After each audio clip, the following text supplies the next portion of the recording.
हट जाओ, आज मैं तुम्हें छोड़ूंगा नहीं। बहुत परेशान किया है तुम लोगों ने मुझे, मार डालूंगा मैं आज, तुमको छोड़ूंगा नहीं। भैया हट जाओ। नहीं भैया क्या हुआ? क्या बताना? अरे भैया लेकिन ये क्या कर रहे हैं भैया? भैया क्या? कठपुतली आए हैं, दूर रहना। कठपुतलिया? हाँ मारने आई है मुझे, मैंने कहा था ना। भैया एक बात तो ये सुनिए। क्या कर रहे हैं आप?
सीआईडी को फोन करता हूँ।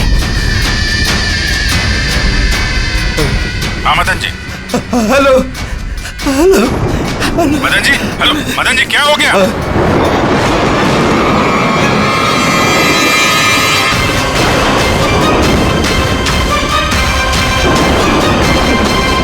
नहीं नहीं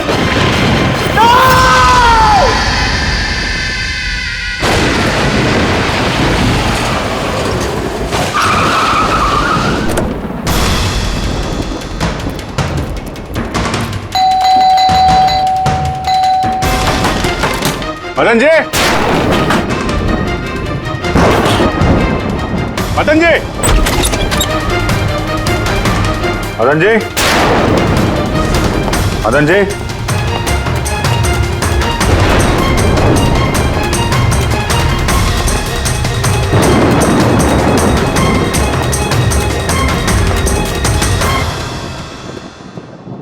तय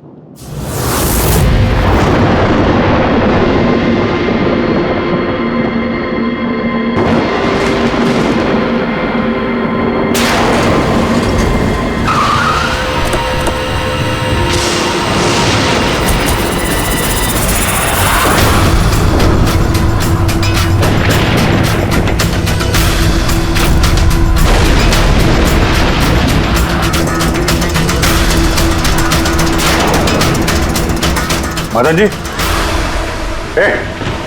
कौन है? कौन है? कौन है?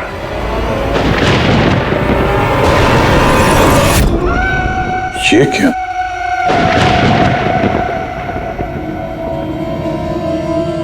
पुतला?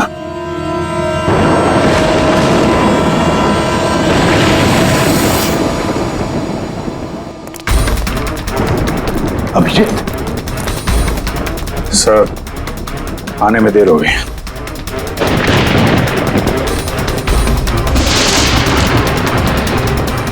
My God.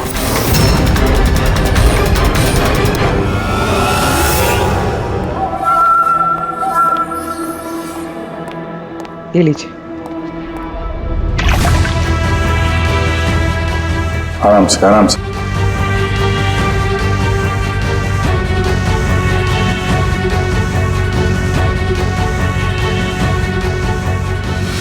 मदन जी, आप ठीक तो है ना? क्यों क्या हुआ आपको? वो कोई है, हाँ, मेरी जान लेना चाहता है। कौन? वो हर वक्त मेरे आसपास ही रहते हैं, मुझे कभी अकेला नहीं छोड़ते। शायद इस वक्त भी मुझे देख रहे, सुन रहे। देखिए मदन जी, घबराइए मत, आपको कुछ नहीं होगा, हम लोग हैं ना। मदन जी, आप किसकी बात कर रहे हैं? कौन कौन आपके पीछे पड़ा हुआ है? पुतले, कठपुतलियां। कठपुतली है? हाँ, नहीं मतलब वो टाइप की नहीं, मतलब जो बेजान हो, किसी के इशारे पे नाचे। ये कठपुतलियां बातें करती, मदन जी, बोलती है, खुद चलती फिरती।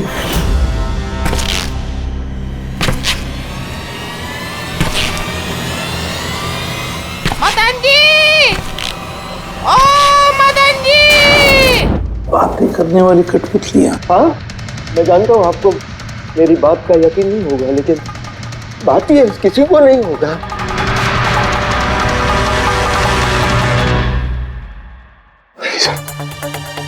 आपने से कठपुतलियों के बारे में सुना है? नहीं। जानते हैं कुछ दिन पहले मेरे साथ क्या हुआ था? उस दिन मेरा बर्थडे था, घर की बेल बजी, मुझे लगा मेरे दोस्त मुझे मिलने आए हैं।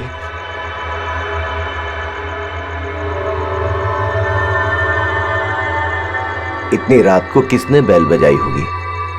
कमाल है। मदन जी,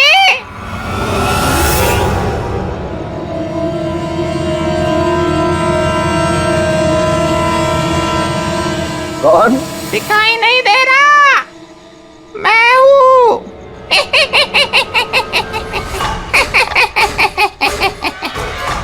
मैं ही हूँ, इतना हैरान होने की जरूरत नहीं। पता है यहाँ मैं क्यों आया हूँ? क्यों? तुम्हारी जान लेने। क्या? हाँ, तुझे जान से मारने। रवि, कविता, जल्दी यहाँ आओ। क्या हुआ भाई भाई साहब? ये पुतला, ये इसने मुझे कहा कि ये मेरी जान ले लेगा। क्या? हाँ भाई साहब, ये बेजान पुतला है। हाँ, वही तो ये आपकी जान कैसे लेगा? भाई साहब, आप हमारे साथ मजाक कर रहे हैं क्या? हाँ? नहीं, कैसी बात कर रहे हो तुम रवि? है, मैं ऐसा बेहुदा मजाक क्यों करूंगा तुम लोग, और वो भी आज के दिन? अरे मैंने खुद सुना, इसने मुझे कहा कि वो जान ले लेगा। एक मिनट, मैं देखता हूँ। संभालना रवि। ये शांत।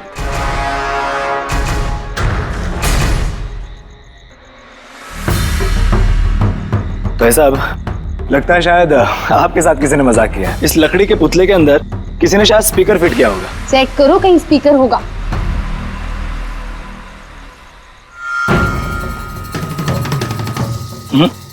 नहीं, इसमें तो कुछ भी नहीं है। अब कहाँ है वो पुतला?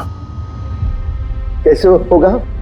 मैं उसी टाइम उसे तोड़ मोड़ के जला के खत्म कर दी।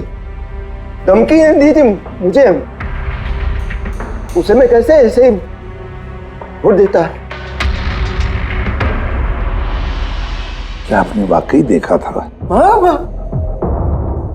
मैं मदन जी, हो सकता है आपको कोई सपना अपना आया। वही अकेला देखा मैं, और एक बार नहीं, ऐसा मेरे साथ थोड़े दिन बाद भी।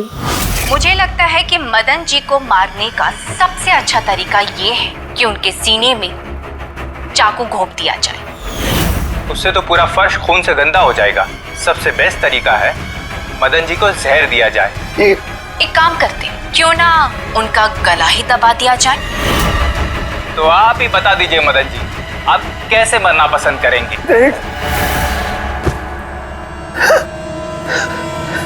मदन जी,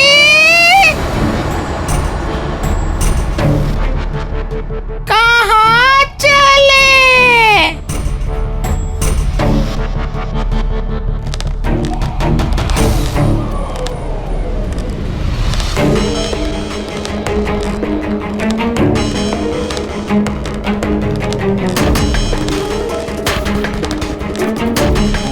तो बताओ मदन जी,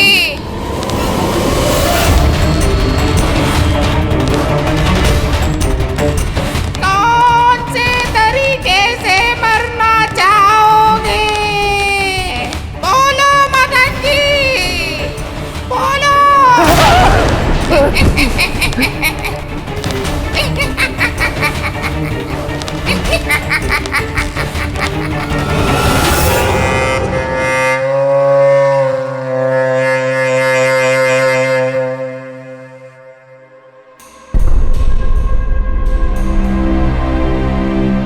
वाकई मदन जी की जान को वाकई खतरा था। सही कह रहे थे, कोई वहम नहीं था। सर मतलब ये मदन जी का खून इस कठपुतली ने किया? क्या बकवास कर रहे हो यार, कठपुतली खून थोड़ी ना कर सकती है। तो फिर खून किसने किया होगा? उसी ने फ्रेडी, उसी ने जो कठपुतली का खेल खेलना जानता है। तो जब हम लोग यहाँ पर आए तब कठपुतली के हाथ में ये चाकू था। सारे सबूत तो इसी की तरफ इशारा कर रहे हैं। खून इसी ने किया है। भैया, भैया प्लीज प्लीज, ये भैया को। सर, इस पुतले ने खुद नहीं किया। एक मिनट, आप लोग कौन हैं? सर, मैं कविता हूँ, इनकी पत्नी, और ये मदन भैया है, इनके बड़े भाई, ये रवि है। तो आप लोग अब तक क्या कर रहे थे? कहाँ थे आप? सर, आज हमारी मैरिज एनिवर्सरी है, इसलिए हम बाहर डिनर के लिए गए थे। हमने मदन भैया को भी कहा था साथ में आने के लिए, लेकिन उन्होंने मना कर दिया। और ये सब आप कह रही थी कि मदन जी का खून इस पुतले ने नहीं किया? हाँ सर, इस पुतले ने खून नहीं किया। आप जानती हैं खूनी को? मुझे पूरा यकीन है, इनका खून शार्दुल ने किया है। वो इनसे बदला लेना चाहता था। ये शार्दुल है कौन? किस बात का बदला लेना चाहता था? शार्दुल एक पेंटाकोलिस्ट और वॉइस ओवर आर्टिस्ट था। मदन भैया और रवि के बड़े भैया अंकुश भैया के बचपन का दोस्त। अंकुश भैया को शार्दुल से बचपन से ही बहुत लगाव था। जब उन्होंने देखा कि शार्दुल जिंदगी में कितनी ठोकरें खा रहा है, तो 5 साल पहले उन्होंने अपना घर शार्दुल को दे दिया ताकि वो वहां से अपना थिएटर ग्रुप चला सके। हालांकि वो लोग कभी अंकुश भैया को किराए के पैसे नहीं दे पाए, मगर अंकुश भैया को इस बात से कभी कोई तकलीफ नहीं हुई, क्योंकि वो जानते थे कि इस कला में इतने पैसे नहीं हैं। शार्दुल और उनके स्टूडेंट्स अंकुश भैया के घर से ही अपनी पेंटाकोलिस्ट की प्रैक्टिस किया करते थे।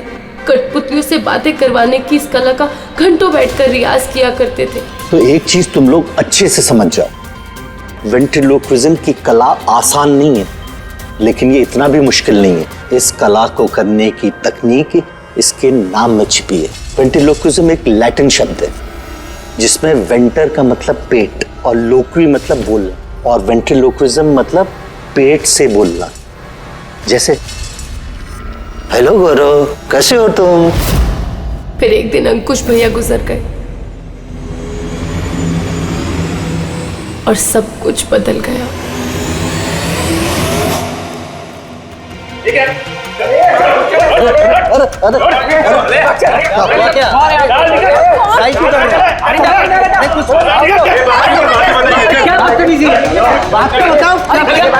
चाहिए क्या?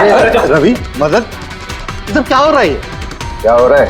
ये जो इतने वक्त से तुम्हारी मुफ्तखोरी चल रही थी ना, आज से बंद हो रही। हमने यहाँ कोई धर्मशाला नहीं खोल रखी। लेकिन मदन, अंकुश ने तो कहा था। कौन अंकुश? जो मर गया वो जिंदा नहीं है, दुनिया में नहीं है। आज तक उसके तरीके से चलता था, अब मैं हूं, मेरे तरीके से चलेगा। सुना तुमने? चलो जगह खाली करो। रवि समझा अपने भाई को। वो क्या समझाएगा मुझे, मैं समझता हूँ ना सब कुछ। और अगर यहाँ रहना ही है तो किराया देना पड़ेगा। किराया? हाँ किराया। कितना किराया देना होगा हमें? 4 लाख। 4 लाख? मगर 4 लाख तो हमारे पास नहीं है। नहीं है तो खाली करो, वरना पुलिस को बुला के तुम सबको जेल में भिजवा दूंगा। वहां पर रहने का कोई किराया भी नहीं देना पड़ेगा। मदन हमें कुछ मोहलत दो, हम इतनी जल्दी कहाँ जाएंगे? मोहलत कुछ नहीं मिलेगी। बहुत सुन लिया मैंने, बहुत देख लिया तुम लोग का तमाशा। निकलो निकलो यहाँ से। अरे 1 मिनट, जब तक आज तक का तुम किराया मुझे नहीं देते, ये जो सामान तुम्हारा पड़ा है ना, और ये क्या है कठपुतलियां, वो सब मेरे कब्जे में रहेगी। अगर तुम ये भी हमसे छीन लोगे तो हम तुम्हारा किराया कैसे चुकाएंगे? वो मैं नहीं जानता। सर ऐसा मत कीजिए सर, हम आपके सारे पैसे चुका देंगे सर, प्लीज। सर आपको ये सब बेजान कठपुतलियां लगती हैं, मगर हमारी जिंदगी बसी है इन सब में। ए भाई ट्रेजेडी किंग, ये सब तुम्हारा मेलोड्रामा है ना, मेरे अंकुश भाई के पास चलता है, मेरे सामने नहीं। और ये क्या ये 4 लाख रुपया कमा के देगी ये कठपुतलियां? अरे 4 लाख क्या, 4,400 रुपये भी कमा के नहीं दे सकती है। जानते हो क्यों? क्योंकि ये कला खत्म हो चुकी है, जीरो। ये तुम्हारे गुरु है ना, कौन, शार्दुल, उसकी तरह किसी काम की नहीं है। लूजर है लूजर ये। चले निकल निकल।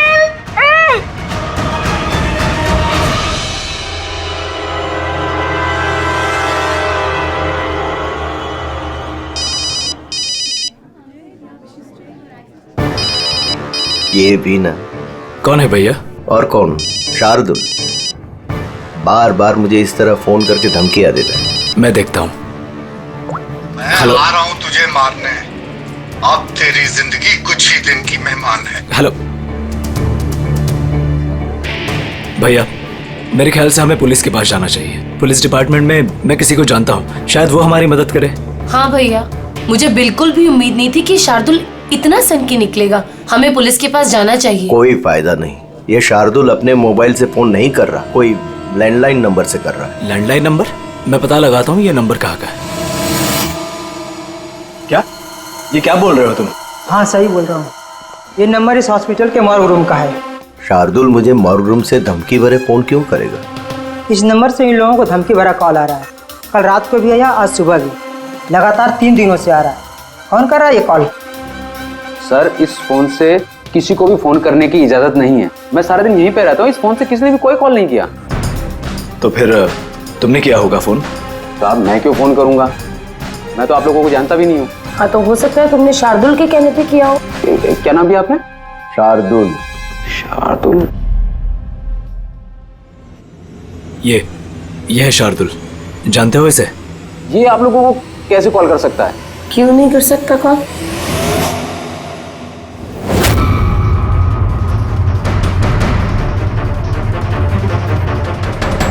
ये कैसा हो गया? शार्दुल 3 दिन पहले इनकी मौत हो चुकी है, तो फिर ये फोन कैसे कर सकते हैं? पर इनकी मौत हुई कैसे? इन्होंने शराब पी रखी थी, एक कार इनको उड़ा के चली गई, मौके पे इनकी मौत हो गई। अगर ये यहाँ मरा पड़ा है तो मुझे धमकी भरे फोन कौन करता था?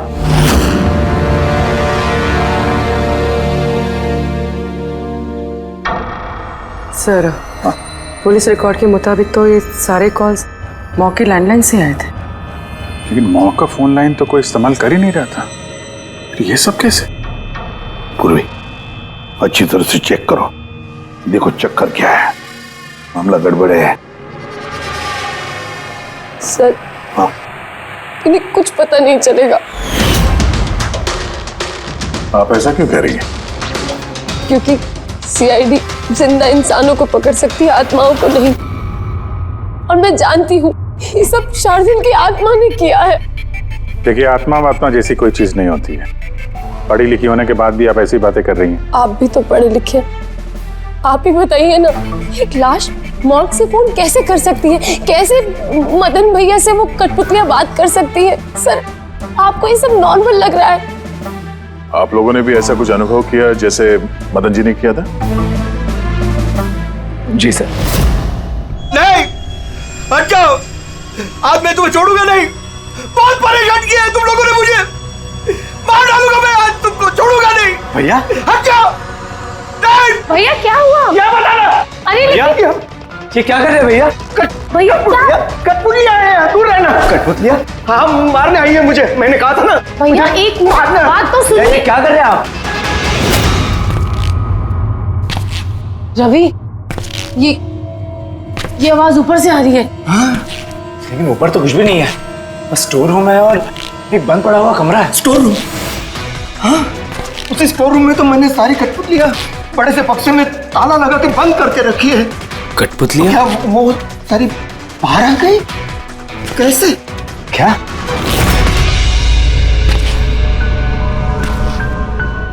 भैया आप डरिए मत, आइए ऊपर चलिए। रवि लेकिन चलिए आराम से, संभल के।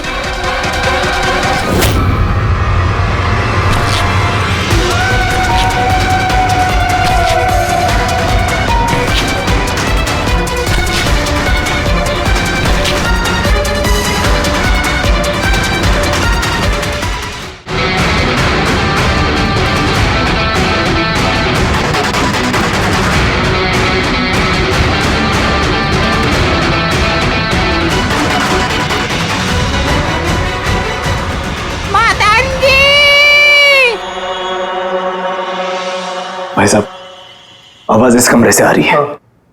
आइए।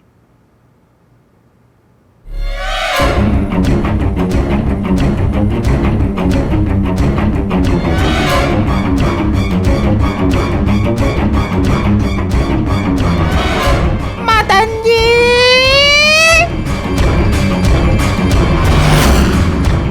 मदन जी, कैसा लगा मुझे मिलके? सोचा मारने से पहले मिल तो लूं। मैंने कहा था बातें करते हैं।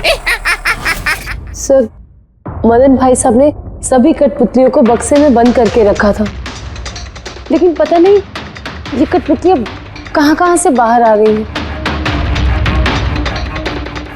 हमें वो बक्सा भी देखना है और वो कमरा भी जहां पर लोगों ने वो कठपुतली देखी थी। कहाँ है? सर दोनों कमरे ऊपर ही है सर। चलिए दिखाइए। आइए सर।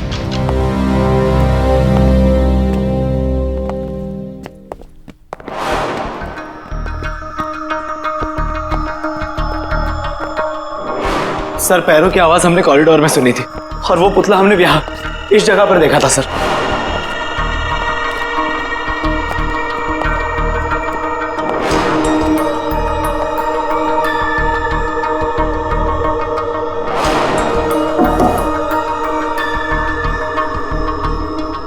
ये कमरा एकदम खाली क्यों है?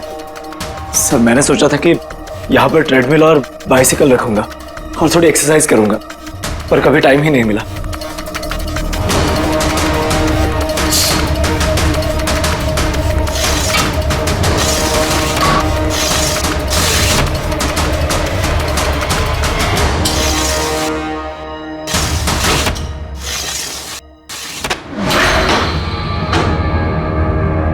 सर ये तो बंद ही नहीं हो रहा।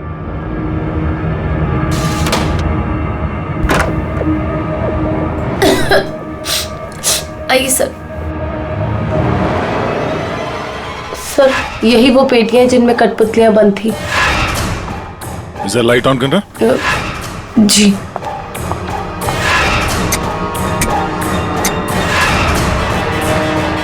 सर ये कमरा बहुत दिन से बंद है, तो शायद बल्ब खराब हो गया।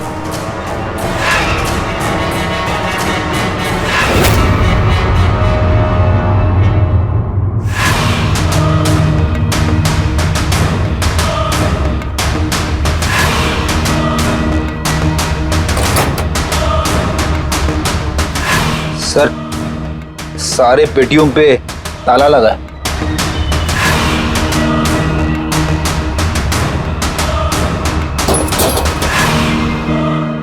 मगर ये ताले मजबूत नहीं है, कोई भी इसे आसानी से खोल सकता है।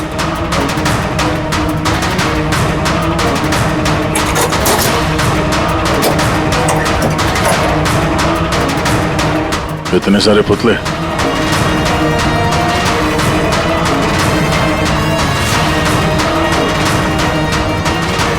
देखे जरा, इसमें कोई मैकेनिज्म फिट तो नहीं है? सर मैं आपसे बोल तो रही हूँ, ये बात नहीं करते हैं। जरूर इसमें शार्दुल की आत्मा आकर बात करती है। अंदर कोई मैकेनिज्म या कोई स्पीकर तो है नहीं जिससे आवाज आ सके। सर वाकई में ये सच बोल रही है, ना तो कोई मैकेनिज्म है और ना ही कोई स्पीकर। तो फिर ये कठपुतलियां बोल कैसे सकती है?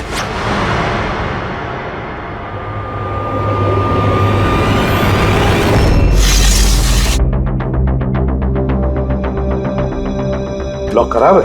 लॉक खराब है सर। यहाँ से तो कोई भी आसानी से अंदर आ सकता है। सीढ़ी वीढ़ी लगाए या बाइक वाइक लगाए तो भी आसानी से ऊपर आ सकते हैं।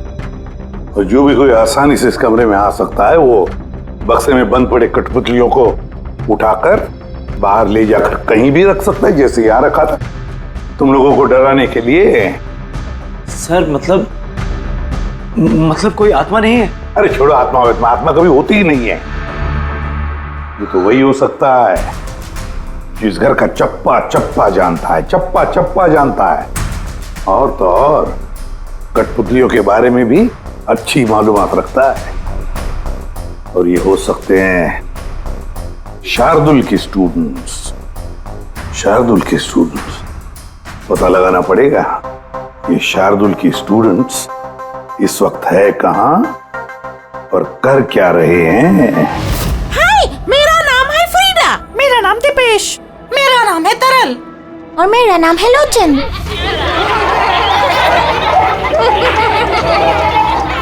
आज मैं आप सबको एक बहुत ही अच्छी कहानी सुनाने वाली हूँ। नहीं, हमेशा तुम ही क्यों सुनाओगी कहानी? अरे तो इसमें अर्जी क्या है?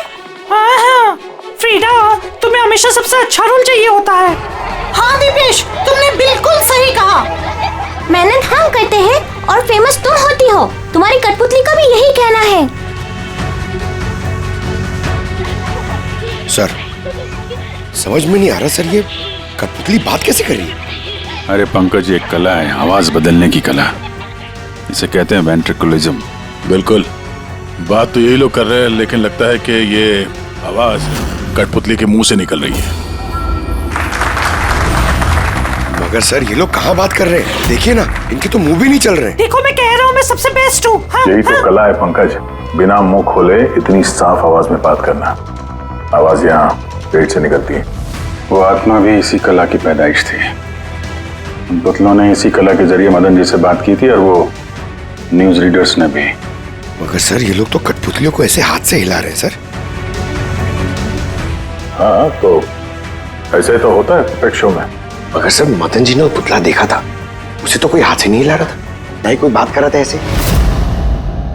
शायद कोई मैकेनिज्म फिट किया होगा उन पुतलों में जो किसी रिमोट कंट्रोल से ऑपरेट होता होगा। सर मगर रवि ने बोला था कि उसके अंदर कुछ भी नहीं था, कुछ भी नहीं था। साउंड मैकेनिज्म नहीं मिला था, लेकिन उसके सर के अंदर कोई मैकेनिज्म था जिसकी वजह से उसका सर और मुंह हिल रहा था, जो शायद रवि को दिखा नहीं। सी कठपुतलियां बनाना शार्दुल या उसके किसी स्टूडेंट का ही काम हो सकता है, जो मदन जी के घर का चप्पा चप्पा अच्छी तरह से जानता है। इन्हें पता होगा उस खिड़की के बारे में जिसका लाश टूटा हुआ था। घर में घुस के जगह जगह कठपुतलियां लगाना और उनसे बातें करवाना तो इनके बायत का खेल है। मगर सर मॉर्ग से इन लोगों ने कॉल कैसे किया? सर हाँ सर पता चल गया कि मॉर्ग रूम वाले फोन कैसे आ रहे हैं। कैसे? सर इसके लिए स्पूफिंग सॉफ्टवेयर का इस्तेमाल किया गया। Spoofing software? ये क्या होता है? सर अभी बताती हूँ।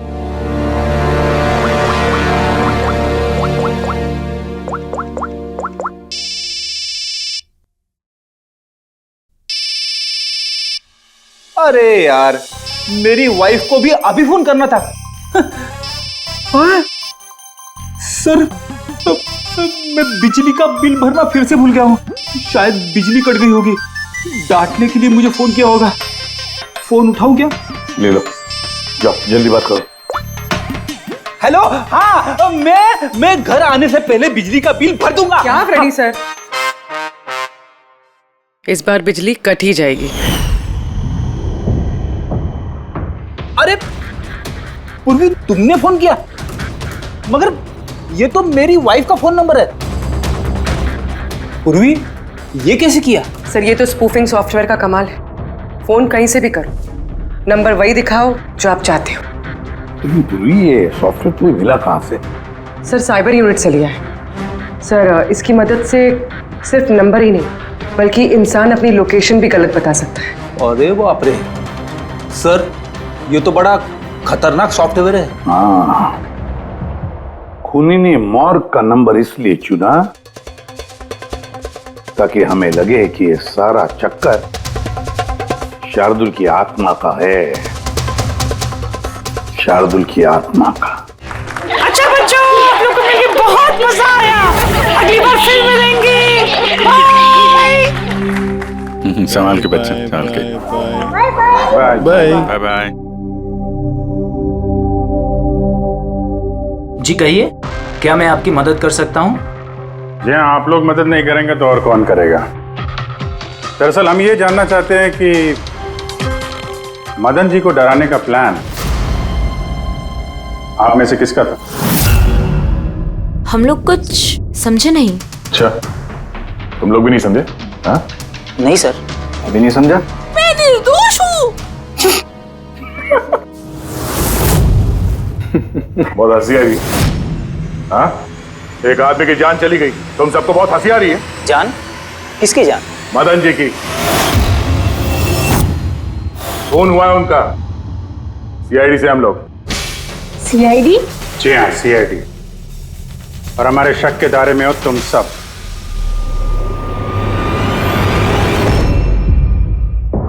कल तुम लोग कहाँ थे? मैं कल अपने दोस्त सलोनी के घर पे था सर। आप उसके घर वालों से पूछ सकते हैं। और तुम कहाँ थे? सर हम, मेरा मतलब लोचन और मैं एक शो के लिए गए थे पुणे। आज सुबह ही लौटे हैं हम। पुणे? कैसे गए थे पुणे? रेडियो कैब से। आई हैव द इंफॉर्मेशन, आप चेक कर सकते हो। ये लीजिए।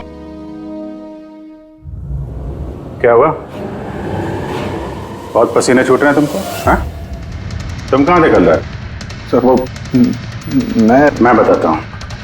तुम कल रात मदन के घर में थे या नहीं? हाँ था, मैं वहां, लेकिन मैंने किसी को नहीं मारा। क्या करने गया था फिर वहां? हाँ? सर हम तो बस मदन को सबक सिखाना चाहते थे। तो जो कुछ उसने शार्दुल सर के साथ किया वो बहुत गलत किया। और हाँ, आज अगर शार्दुल सर हमारे बीच नहीं है तो वो सिर्फ एक इंसान के कारण, वो है मदन। उनके कारण ही उन्होंने दारू पीना चालू किया और वक्त से पहले गुजर गए। तो तुम लोगों ने सोचा खून के बदले खून? नहीं नहीं सर, हम बस डराना चाहते थे। गौरव का प्लान था ये। हाँ सर, गौरव ने कल रात मुझे फोन करके बुलाया था तकरीबन 11:30-12 बजे के आसपास, लेकिन मैं थोड़ा लेट हो गया और 12:30 बजे पहुंचा।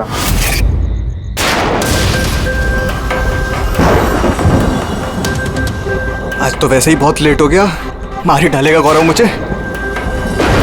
चला गया शायद अंदर, अब इससे इशारा कैसे करूं?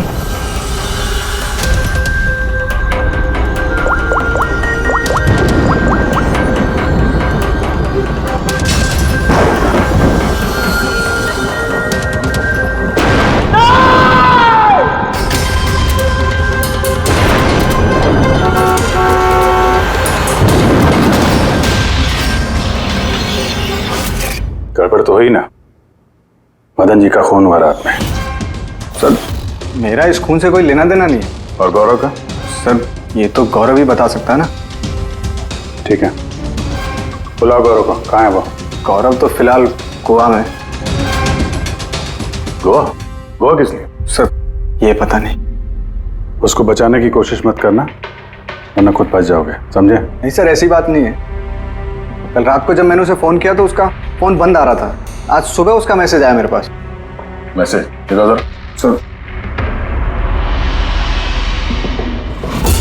कल रात कुछ ऐसा हुआ जो नहीं होना चाहिए था। मैं गोवा पहुंच गया हूँ कुछ दिन छुपने के लिए।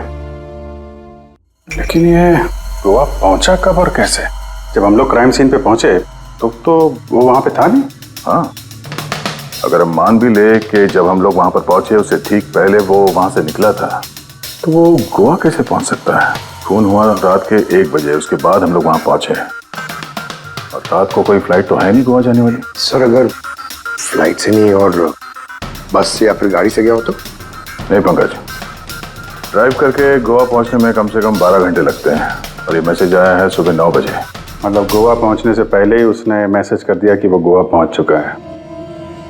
पंकज जरा पता करो गौरव के मोबाइल की लास्ट लोकेशन क्या थी। नंबर देना गौरव का। ओके जी, थैंक यू।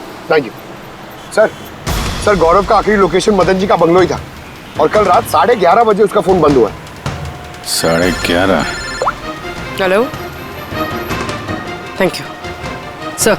गौरव कुमार नाम का कोई भी आदमी गोवा के किसी भी फ्लाइट में नहीं था, ना आज सुबह ना कल रात को। और तो और सर, ये किसी भी एयरपोर्ट के सीसीटीवी फुटेज में भी दिखाई नहीं दिया। मतलब अपना शक सही निकला, गौरव यही है उसने या फिर किसी और ने उसके फोन से ये मैसेज भेजा है कि वो गोवा गया है।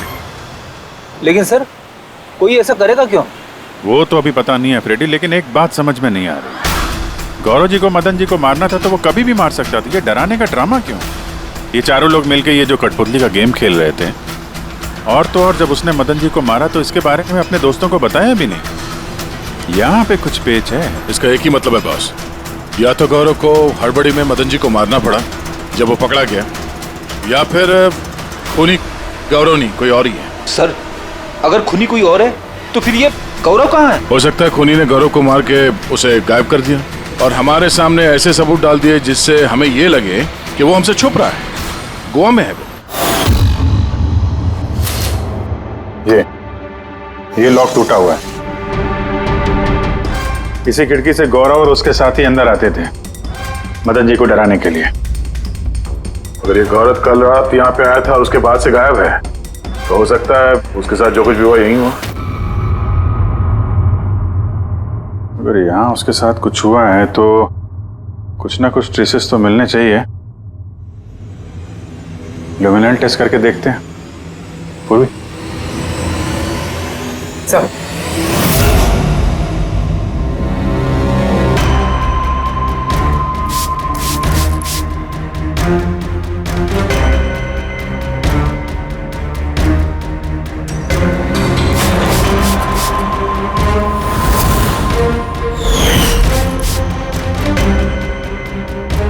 आपका शक सही था, यहाँ पर तो खून है।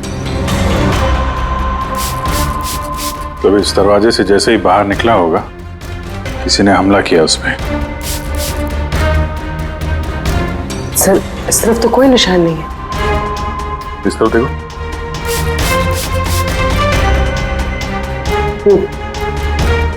आगे देखो।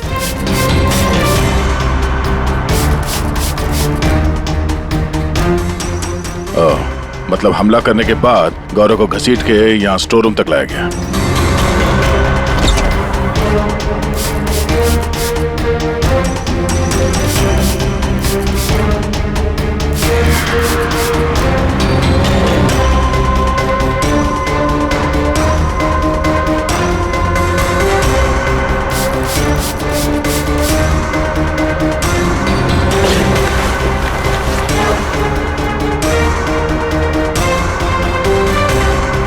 सर खून की बूंदें तो यहाँ तक है, मतलब गौरव को यहीं पर।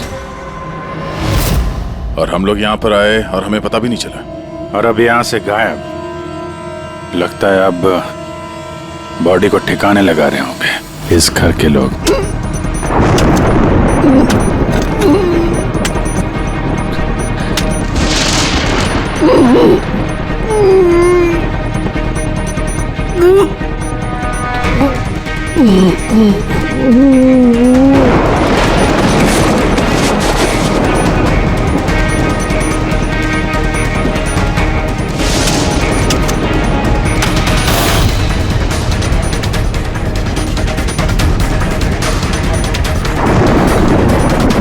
सीआईडी भाग जाएगी, भागेगा। चलो पीछे। सर हाँ जिंदा है। ले जाओ जल्दी हॉस्पिटल। जिंदा दफनाना चाहते थे सर। हाँ लेकिन आपको कैसे पता चला कि हम लोग यहाँ पर हैं? आजकल मोबाइल के जरिए भी मुजरिमों को पकड़ लेते हैं हम लोग।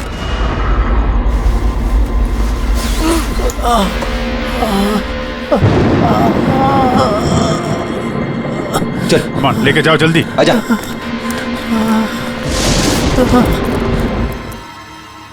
उस खुदगर्ज और लालची इंसान का मर जाना ही ठीक था। अंकुश भैया की मौत के बाद मदन भैया अकेले ही सारी प्रॉपर्टी हड़प जाना चाहते थे। हमें क्या मिलता? ठेंगा। हमने ये प्लान तब बनाया जब घर में वो कठपुतलियों वाले हादसे होना शुरू हुए।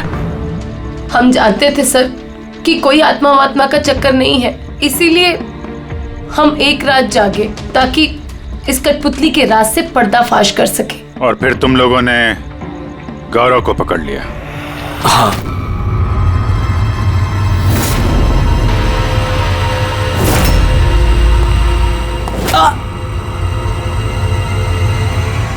गौरव से सारा सच उगलवाने के बाद हमने सोचा कि उनके इस कठपुतलियों वाले खेल का फायदा उठाकर हम मदन भैया को मार सकते हैं। इसलिए गौरव पर हमला करके उसे बक्से में छुपा दिया और फिर मदन जी का खून करके हमें गुमराह करने की कोशिश की, ये दिखाना चाह के खून पुतले ने किया है। हाँ? हमें मालूम था कि सीआईडी कभी भी आत्मा की कहानी और कठपुतलियों के खेल पर विश्वास नहीं करेगी और आपका सीधा शक जाएगा शार्दुल के स्टूडेंट्स पर, खास करके गौरव पे। और हमें गुमराह करने के लिए तुमने वो गोवा वाला मैसेज भेज दिया। हाँ, हमने सोचा कि आप पूरी जिंदगी भर गौरव को यहाँ वहाँ ढूंढते रहेंगे और हम उसे मारकर यहाँ दफना देंगे। पैसों के चक्कर में तुमने अपने भाई की जान ले ली। क्या करोगे इन पैसों का? अब ये पैसे ना तो तुम्हें जेल की सलाखों के पीछे जाने से बचा सकते हैं और न शायद फांसी के फंदे से।